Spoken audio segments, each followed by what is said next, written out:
thing's being silly. Alright, we should be good now.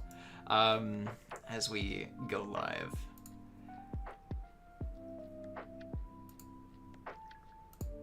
There we go. Got the panel up.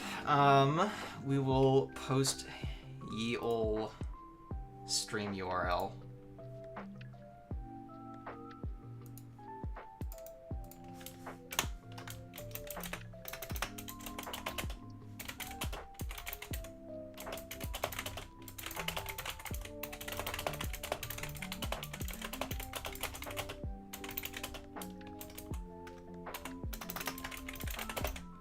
Season 1 recap.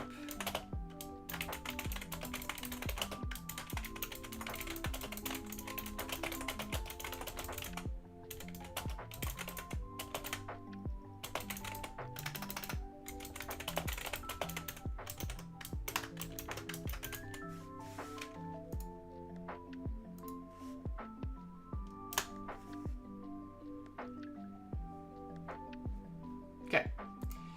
Should be good. All right. Yeah, we'll give people a couple of minutes to go ahead and filter on it. And, yeah, figure it out.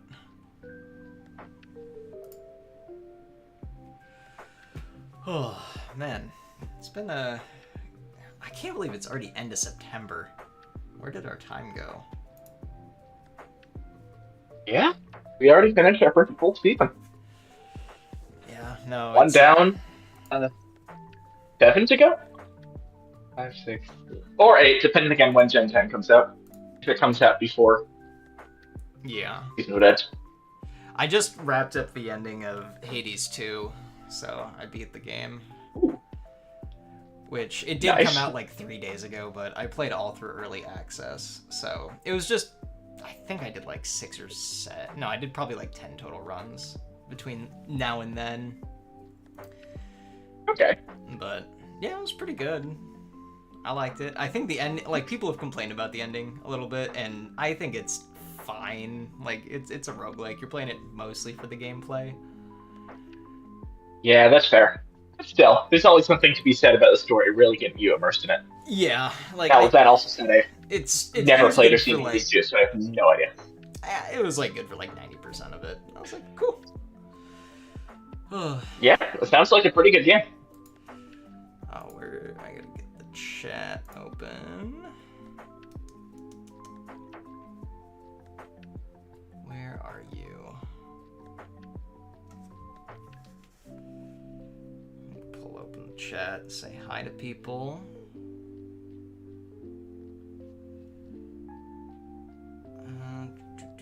Do.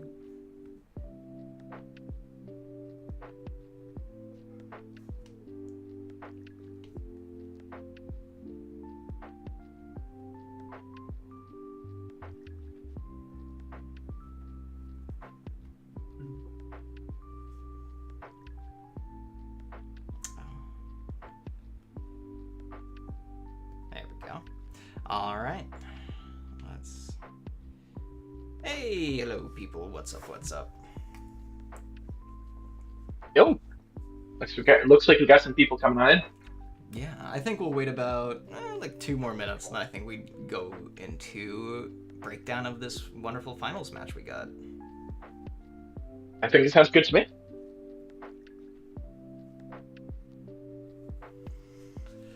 Oh man, almost October. Looking at our agenda too, it's like we got a couple weeks of kind of like slow stuff to happen, and then Gen 4 comes around, and I think for all the like gen transitions we're looking at in the future, this is probably one of the biggest as far as just like gameplay changes in general. Yeah, just because the main thing is the physical special split, right? Yeah. Like, I think the first 2 are going to be pretty big. The Gen 4 to Gen 5, I wasn't there when the transition happened, but playing both games, like single player and like on Showdown, they feel very different. Yeah, I think Gen 5 is where we're going to see some of that power creep come in too. Yeah, whereas Gen 4 doesn't really have that, but the game just plays so differently with the split. Yeah, and then the 6 we got Megas introduced. I think more introduced in Gen 7, if I remember correctly. Yeah, well, we got Megas introduced, but I don't know. Other people can feel free to feel differently, but Gen 5 and Gen 6 don't feel hugely different for me. The actual like games or the actual like tiers on Showdown. I mean, like there are Megas, yeah, but like that's a big change, and you only got one of them on your team, right? The other five are mostly playing the same way. Yeah. Oh, I forgot. 5 has That, gems, doesn't it? yes, which we will end up having, which will be very fun to watch. I think so Um, too. but that combined with there being so few new Gen 6 Pokemon, there's only what, like 70 of them or something like that? Yeah, my knowledge of the middle gens is pretty bad. Like, I'm pretty good like Gen 1 through 3, then like 8 through 9. I think that's fair. But still, it feels like there's not a huge amount of difference outside of Megas between Gens 5 and 6. Yeah, and then, gosh, what was the gen that the Tapus were introduced? They had some other kind of item that was introduced that, like, gave you a mega attack or something. Oh, that was Gen 7 when the Tapus were introduced, and yeah, they had Zemus, Oh, right. which honestly feel like a bigger change than Megas. Just at least to me, just to the individual tiers. But Gotcha. those were only around for like a gen. Okay, so it looks like we got Sao, Caleb, and probably a few more people will filter in as we go about our business. So let's talk finals match. It was a great playoffs overall. I think we had some pretty interesting well, I'm not sure if upsets are the right word because a lot of us are just kind of still wandering around in the dark for Gen 3 mechanics. But our top seeds did not make it through. I believe this is the 5 and 6 seed, if I'm not mistaken. Yeah, the Nickets with the 2 seed were the only ones to make it out of the first round. The higher seed. Yeah, that's crazy. So again, like with normal Gen 3 mechanics, you have team preview is hidden and you had to order your team in a particular way so you know that who's coming out first. And yeah, we gotta rewatch it, I'm sorry. So let's get in. So we have a Snorlax lead, so pause. Walrein, probably not thought of like in common circles these days, but he a thick boy. Yeah, 110, 90, 90 bulk is good, especially in Gen 3 when everybody's running leftovers. Yeah, and I, it's just really hard to I don't. Oko. Yeah, I don't hate it as a bring here, especially for Salamence, especially as a way to tank Snorlax's hits pretty well, bulky enough to deal with Kadabra too if it comes. Coming into Snorlax, this feels. I'm really not sure what I would want to do here. Because I think Walrein and Snorlax can, beat each other down enough that whoever comes out of it is going to be, 30% health or something like that. And Yeah. neither of these mons have a huge amount of recovery, unless Snorlax is running like Rest, which entirely possible. Yeah, the Rust Sleep Talk set for Snorlax is pretty common. Honestly, if you're Walrein here, you could think of like just clicking Protect turn 1 to see what they do, right? Yeah, especially because so many leads are just turn 1 choice banded booms. Yeah. What's Snorlax going to do? Get an extra attack on you? It's not like there's basically no harm there. Yeah, because it's like if you click Protect and they click Toxic, for example, RB has a Starmie, so that's an easy pivot. If they click Return, you're like, okay, they might be banded, so you switch to Sableye. Or if they click Curse, I don't know. I think they have Taunt on Sableye as well, which they can switch in. I think so, yeah. So here we go. Switch out to Sableye. Okay. Predicts the return. Probably didn't have Protect. Okay. So no turn 1 And curses. Sableye is the mon here that I wasn't expecting, but it honestly looks really good into their team. It's... The stats just aren't there, but triple immunity here, Yeah, you're... plus Will-O-Wisp and Recover and everything like that, just honestly it seems really strong. Yeah, it seems pretty decent. Yeah, so, okay. So, you get to play around with the Sableye, you have Taunt, you get Knockoff, which is big, and then we see the biggest information of the game, Choice Band. So... Honestly, I if I am the late 60s, I kind of prefer Snorlax with their choice bands here, just because it makes it so easy just to keep switching into Sableye and farm. maybe, but Even with also the choice band, I think it's huge information because you know it's not running Curse or Rest, which is huge. that's true. Right? So I'm not a big fan of Choice Band Snorlax. I think it's more of a ladder set than draft set. I think if you're playing draft, it's either got to be passive bulk or it's got to be the sweeper set with Rest and Sleep Talk and Curse. But yeah, seeing Choice Band go off, I'm like, okay, that's interesting. Tries predict a switch. Nothing. Big crit. So we're in the gen of big crits. EQ. Big earthquake, but you know it has. Yeah, they click recover. There's no way they don't run it. Or EQ without crit does about like 30 something. And then we get this Ice Beam. Not sure what the predict was. Goes back to Snorlax. Leech Seed. Okay, so... yeah. And then goes to Sableye, predicting return. Okay. So, we got... fair. You're probably safe just to go in every single time. Snorlax is not very good here. Like, you figure with Choice Band is probably running, like, Shadow Ball or something, and if I recall correctly, it actually is. But even so, I can't imagine it doing more than, like, 35, 40. Snover says Curse Lax was a liability in the last game. Yeah, but that was last game, not this game. Again, it's like, there's always going to be pros and cons. Like, you could get taunted and just not be able to click Curse and be stuck that way, or not click Rest and recover. Sableye is just a really good foil to most builds for Snorlax here, unfortunately. So, we got the Force Switch out. Fortress comes in. Taunt, great, so you can't click Spikes. Can't do anything, gotta switch again. Hits Knockoff, trying to get another Can't really item. get a Spikes.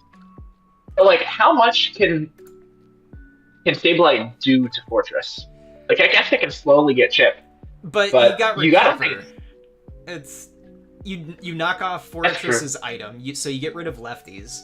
It can never spike on you, and you can just click Seismic Toss. So you eventually win.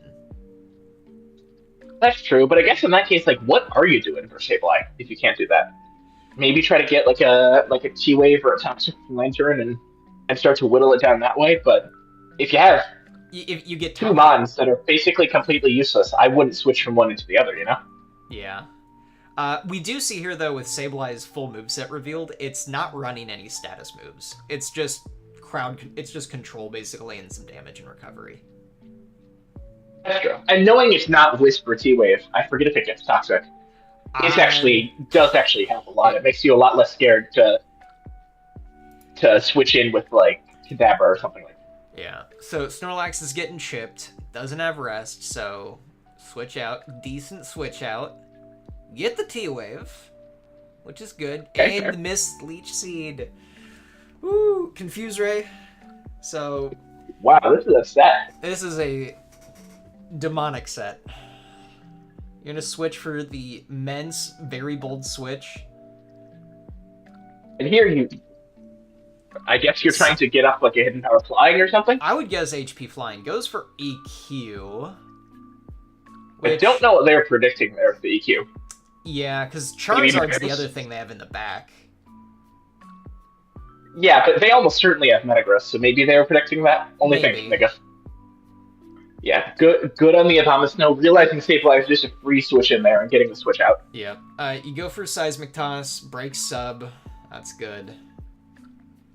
Fair to try to play for the knockoff or something like that. You go for sub again. But... Toxic, that's not the one you want to Toxic, unfortunately. It does have natural cure, but keeping the pressure on Starmie isn't bad. Tries to trade a Toxic, that's a great switch. So now you probably click EQ. And then you know they're going to switch. Oh, wow. EQ is the safest thing to click, because if they go Sableye. Yeah, but it doesn't really force a recover with Sableye. Yeah, you know they're switching here. Shadow Ball, fair. Okay. Yeah, get some chip off on it. I get it. Especially when Snorlax really isn't doing much for it anyway. Yeah. Make sure it has to recover here so you can get a free switch. So yep, you go Kadabra on the recover, which recover has so much PP in Generation 3. It's like it's why you need Toxic. It's just try to get him with the Encore. So it's a passive Zam set for the most part. Third move is still hidden. Which is fair, I think. They've run some wild Kadabra sets, and they've honestly been working out all season. It's a really fast Mon, so it's great for catching a lot of other more passive Mons off guard. Oh, yeah. Go to Lantern, get Seismic Tossed, that's fine. A little bit of chip, but with how little it's doing and with leftovers, it's not the end of the world. Ludicolo to eat the potential T-Wave. It's a Thunderbolt. So... Okay. Spectral damage. 32. And here, gives you a chance to try to set up spikes. A little late for spikes, considering it's turn 32. But also, not a single mon has gone down yet, which I find hilarious. It is very Gen 3. Yes. So right here is the moment, if I remember watching the first time, I was like, you have to click spikes right now for how much they've been switching out to force the Starmie in. Because I'm assuming their fourth move has got to be Rapid Spin at this point. And you need something I assume. to get the Sableye at least in like co-range for something else. So here we get switch to Lantern. You get the Para, which you didn't know, but still, like... It's just trying to buy yourself more turns, I guess? I think so. Like, you're going to pressure with T-Bolt. No, you go for the switch, and this... This was brutal. You must be going... Oh. This... Yeah, I get going for the game here. But their mons are not nearly chipped enough yet. Yeah.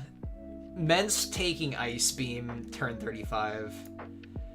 I mean, they hadn't revealed Ice Beam at that point, but still.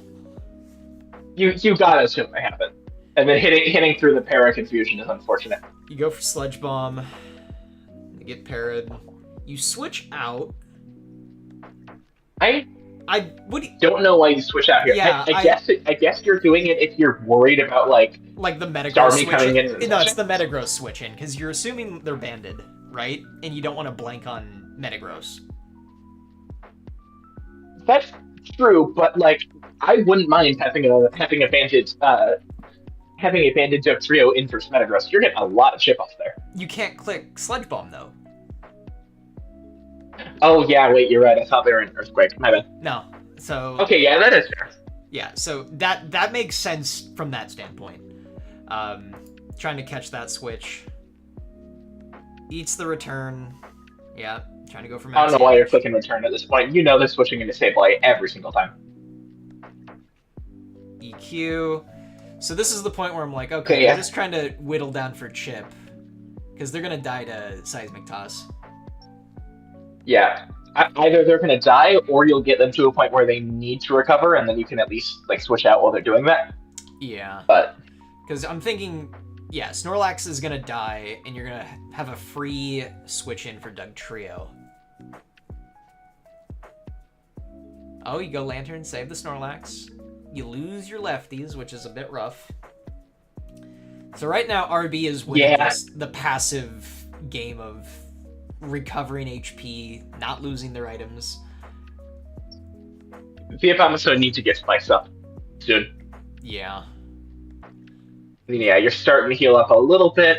Giga Drain's big. And I mean, it's gonna go down, but... Okay, so here's... I think they get a spike up here, but it might be a little late. A little late. Okay, and yeah, that's fair. Switch in Charizard here on the predicted spikes. If they were crazy, they'd have HP Rock on their Fortress. That would be very funny. I wouldn't put it past the Abomasnow to run something like that. So, Fire Blast, an insane amount of damage. Oh, yeah. Gets a Thunder Punch. Thunder Punch? It gets some chip off if it's going down. I get it. Yeah. Remember, in a world without Stealth Rocks, Charizard is very real. Oh yeah. And then okay, This was there a we go. big That's a pretty poison. huge poison. Well, I'm not sure that the Abomasnow have the team to continue playing passively around. This, at the Yeah, very it's least, a prevents them. 3v6 right now, and your only offensive mon is Doug Trio. Uh, Yeah, again, it's rough, but getting Sableye out of there is pretty huge. It preserves the chance. so you see leftovers. You could have clicked T-Wave. You may have died, though, to... I didn't have the Calyx. I don't know their stats, but I would have guessed it is. Yeah, I probably would have An died. HP Fire. EQ. That's not doing anything. You know they've been running bulky max bulk Metagross every single time. Yeah. I think the... So here, do you go in Lantern instead, or do you try to preserve them? Instead of thinking, like, if they're for some reason bulky, and you sped crept your Lantern a little bit, and they're, like, more... Do you just go for T-Wave? I say two-wave because I think the only way you're getting out of this game at this point is if you just get insane parahacks. Right. And like you got to play your out. So it's not much of an out, but at this point, it's all you got. You know they EV their Metagross to Like, they even take hit that. a full They, EQ. The Meteor Mash miss is rough. huge. So here, And now like, you know they can just switch you. they could switch Okay. to Charizard and have it for free. They let Metagross go down. I guess Walrein tanks will too. It's probably max bulk. Yeah, At this point, yeah. just get the Ice Beam. Kills. Yeah, maybe hope by some miracle that didn't kill, and then you could get it out the way. Set up for Yeah. like Stone Edge, And then it's Great Sweep or fast something like that. Walrein, which is kind of nuts. I remember them saying in chat they specifically EV'd that to outspeed Lantern. Hilarious. That is pretty funny, but that's good prep. The RB Leipzig Zagoons Oh, yeah. really good prep during that matchup. Sableye is kind of the unsung hero of that, just blanking most of the Snorlax Which did, offensive. like, 5 or 6 times. It The wall Snorlax, it can't Fortress off the field for like 40 turns. Yeah, and then the turn 35 Ice Beam taking out Mence before it could really do anything was massive momentum. That was huge. If it had gotten Paras, maybe twice in a row, giving Mensa the time to probably kill back with an HP Flying, or maybe get a DD up to be in position to sweep, that changes things. Yeah, because that's probably what they were betting on, is they're like, oh, I'm going to switch in Mence, they're going to click Leech Seed again or something, and I can click HP Flying and start doing stuff. Instead, you catch a stray Ice Beam and die. Which, I mean, that's just how it goes sometimes when you don't know their moveset yet. Yeah, and in retrospect, that's probably what the Walrein was for. They were probably worried that Mensa just going to like turn 1 DD, take advantage of passive play. And so that was meant to deal with it. Yeah. Actually, yeah, in retrospect, that Walrein is 100% an anti-Salamence counter. But that was excellent gameplay. That was 60 turns. Pretty clean. Not like a whole bunch of misplays. I think it started with the prep that went into this, and RB had a really good plan. Yeah, they prepped well. They played well. Yeah, I don't think either player played this bad game, either. Oh yeah, I agree. But I tell you what, I think this game was like peak Gen 3. In that its setup sweeps was just like completely impossible. It's just like slow passive, like taking over, or like exerting control based on just like small advantages and just bringing it in over and over to deal with it. That's honestly the reason I like Pokemon so much. That's the thing I like doing so much. And I think that's what Gen 3 is most known for, and I think this game was a perfect example of that. The other crazy thing is, not a single boosting move between either of the teams. Oh, was Salamence not DD? No, it was like utility men's running coverage. Oh, wow. Yeah. Which, cool. Walrein with the double status, love to see it. Yeah, Walrein running, Yon Toxic is nice. That way you have something for the Fortress. Sableye, we saw everything. Metagross. Protect is interesting. That's probably to scout the Doug Trio. Probably, yeah. Starmie, yep, had spin as its last move for getting rid of the hazards. Charizard, Makes sense. running good stuff. I do love seeing Focus Punch in this gen a lot, just because it's such a goofy move. Oh yeah, it is an absolutely hilarious move, and I wish we got to see it more often. And then Ludicolo, it was Leech Seed plus coverage, with some interesting defensive investment, but it seemed to work out. Yeah. Should have been you. Anyways, congrats to our victors on the wonderful gameplay and our runner-up and everybody else who joined us in the playoffs. It was a great time to see that all happen out. Yeah. And then we got to do awards and announce victory points for an after too. Yes, which I should have in our bottom corner, our bottom right corner. You should be able to see the team victory points columns for this season on the doc. Yeah. And it's on the not on the rules page. Well, it is on the rules page, but it's on the league doc too. I had the new tab just earlier, victory points tab, so we can keep track of that for the coming season. Yes, so even though the RB Leipzig Goons did win the finals, which is awesome, they are second in legacy points due to our voting. That's what having the first place and second place in MVP voting will do to you. Yeah, the Philadelphia Bouncers are in the lead for the overall league, which is just kind of fascinating. We do have a few goose eggs across the league between the DC Dynamaxers and the Guts Brigade. I'm expecting them to pick it up in the preceding seasons. Yeah. I mean, that's what they're built for, right? I mean, the Guts Brigade were always getting ready for Season 4 and Season 5. We all knew that. The 14-point Roselia. Yes, the Roselia was very nice throughout the season. We'll see if you manage to use it in the preceding seasons as Roserade. Yeah. Or if you're just... Yeah, I was kind of eating my words. I'm kind of eating my words there. Even just having the spikes put up so much pressure over the course of the season. I know. And when it evolves next season, it'll be real nice. So as we move into the off season, we're gonna post in the announcements timestamp dates of everything that'll be happening over the course.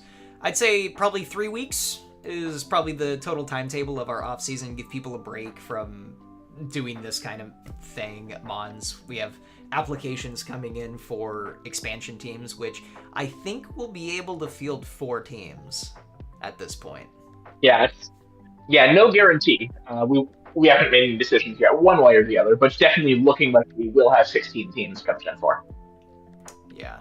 And then again, if you want to have help with your franchise, or you're just like, hey, I don't want to play a season or something like that, that's why we have coaches and mentors to help out, kind of alleviate the stress, because I know people get burnt out on Pokemon, and this is one of those long haul things, so we want to be able to keep people fresh as much as possible throughout the various seasons as we go through this and through the rest of this year and into next year as well. Yeah, some teams are just using them for prep and advice for trades and stuff like that. Other teams, I remember like the Guts Brigade have had their players kind of rotate around a couple of times. The Abominable did the same thing as well. I don't... I've Starmie's seen... too, if I remember correctly? Yeah, but I think on the other flip side, like, I think the Leipzig Zagoons, it's just Ryan. I think they're the only person running the team, which is pretty cool. They did it solo. Yeah, it's them and I think the Bouncers, if I recall correctly, are the two only fully solo teams right now. Yeah. Oh, the Corviknights too. Yeah, the Corviknights as well. Pretty. Everybody else has at least one other person within their kind of just coaching staff. Yeah. All right. But did we want to talk really about? cool to see.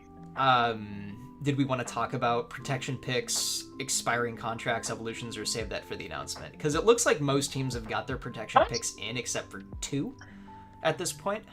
Except for 1, I believe. Oh, 1. Okay. Yeah, just the Starmies. Just the Starmies. Okay. But those are still subject to change. So a few teams, like for example, that Brigade haven't fully protected the mons they want to protect yet. And they're just waiting for a cluster to see any trades out before they make any decisions there. Yeah, so there's plenty of time to change your mind before that deadline hits. But once that deadline hits, we're locking it in, and we have the expansion draft that'll happen for 3 rounds, which means every team will lose a mon. It's guaranteed, I think, at this point, because you can only lose one. Well, I don't know. What did we talk about? Are expansion teams allowed to say no? I'm done picking. I don't want. Oh, they are. Whatever the last round left is. Yes. So if we do Okay, go so the full 3 rounds, probably every team will lose exactly one mon, but no guarantees there. So awesome. But, Okay.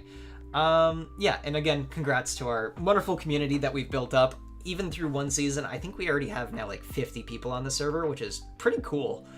With getting a lot more people involved, with not just being coaches, because there's just different aspects of draft that you can contribute and see how things change and evolve. And I know some people were also more interested to see future generations. I know Gen 3 is not everybody's favorite. That's okay. You won't hurt our feelings. So we got a question. Is the rookie draft just picking from current rosters then, not the new Gen 4 months? So a bit of a clarification here. We will have 2 different drafts in the offseason.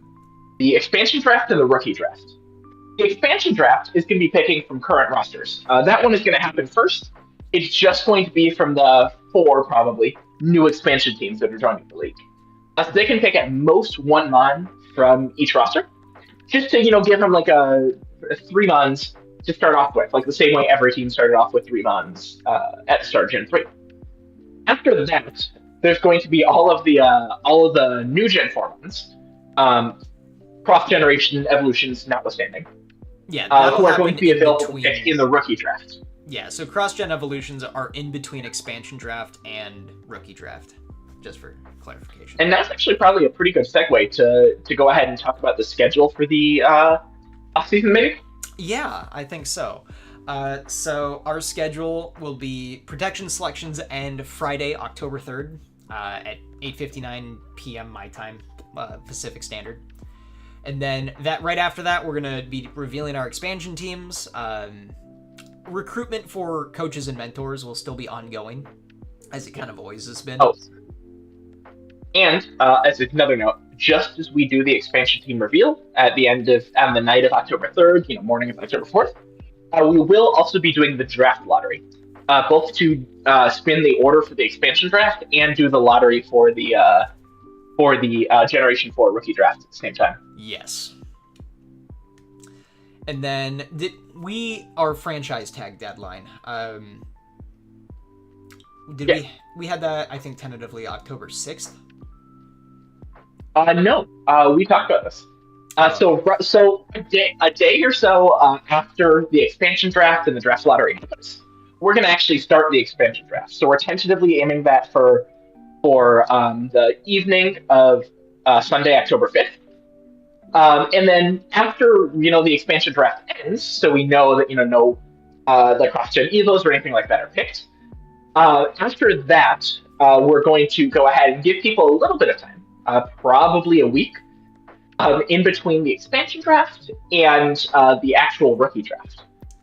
Just to give teams a little bit of time to settle in and to make any trades that they might want to make with that in mind. And that's also, I believe, when contracts are expiring, correct? And certain mons will go back to the free agency pool. Correct, yeah. Right as the rookie draft starts, that's when I'm going to go ahead and transfer the doc over to Gen 4. Perfect. So people will have, between when the expansion draft ends and when the actual rookie draft starts, they'll have that 1 week-ish period, minus however long the expansion draft takes, to go ahead and get in any cross-gen evolutions and any franchise tags. And yeah, they can continue, or they can make their franchise tags or do any cross-gen evolutions right up until the moment the rookie draft starts, because we actually need to know what mons are available in the rookie draft to do the rookie draft.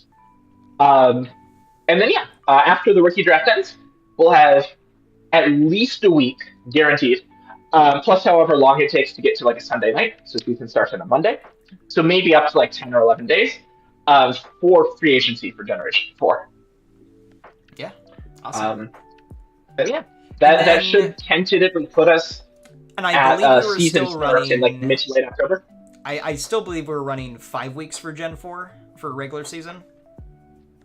I don't think we had talked about that, but I am totally down for keeping Gen 4 5 weeks. It seems like that was what people were interested in, but we can always do a vote or something like that, Yeah. like in suggestions or something like that, if we want to make that official.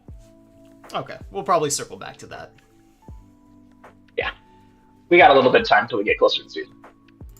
All good. All right. So I think with where we're at now, we got our last little thing, which will be some draft trivia. Oh boy. I have not been informed about any of what this last bit is. I'll let Stormside take it away.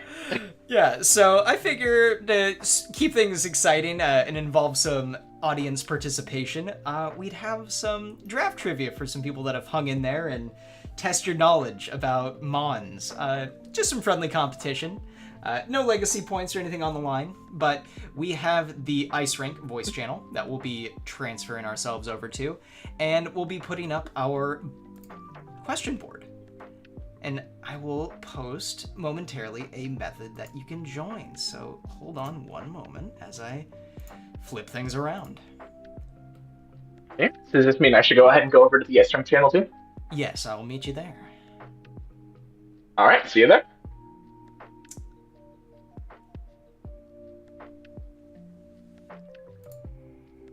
There we go.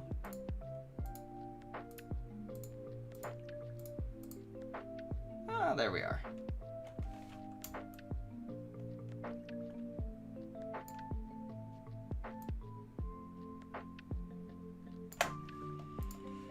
Perfect. And we will move this to be here.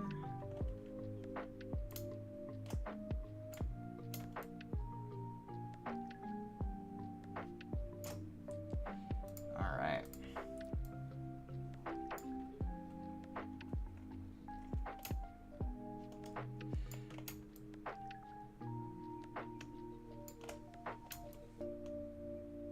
Technical difficulties. Oh boy.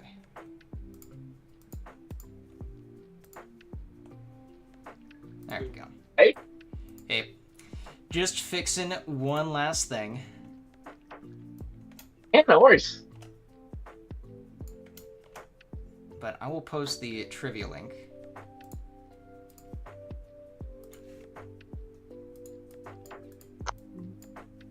In announcements. Oh.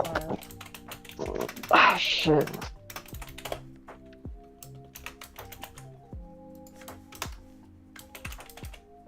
Trivia link?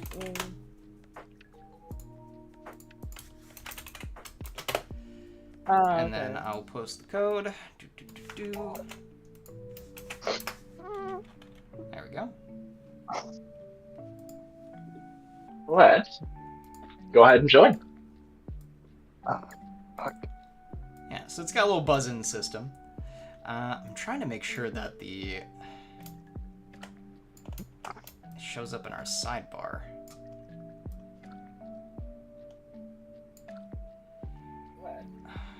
Why is it being like that?